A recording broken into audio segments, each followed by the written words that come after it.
Subscribe कीजिए मेरे YouTube channel Sobia ji health and beauty tips को और बेल आइकन पर क्लिक करें हमारी लेटेस्ट वीडियो सबसे पहले देखने के लिए। कतर ने अपनी सकाफत और सियाहत को फ़रोग़ देने के लिए पाकिस्तानियों के लिए वीज़ा एंट्री फ्री करने का ऐलान कर दिया। तफसीलात के मुताबिक कतर ने अपनी वीज़ा एंट्री पॉलिसी को नरम कर दिया है, जिसके तहत पाकिस्तानी शहरी अब कतर के एयरपोर्ट पर वीज़ा लगवा सकेंगे, जिसकी मियाद 30 दिन तक होगी। कतर जाने वाले पाकिस्तानियों को मंदरजा ज़ैल शराइत पर फ्री वीज़ा एंट्री दी जाएगी।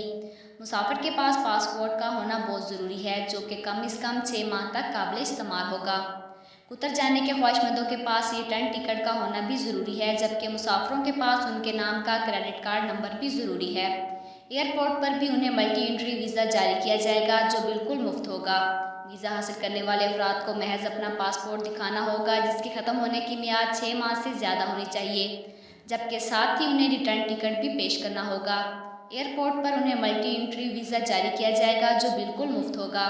वीज़ा हासिल करने वाले अफराद को महज अपना पासपोर्ट दिखाना होगा, जिसके ख़त्म होने की मियाद 6 माह से ज़्यादा होनी चाहिए, जबकि साथ ही उन्हें रिटर्न टिकट भी पेश करना होगा। इन मुल्कों के शहरों को एयरपोर्ट पर अपने वीज़े से इस्तशना की सहूलियत दी जाएगी, जो 180, 90 या फिर 30 दिन के लिए काबिल तजदीद होगी।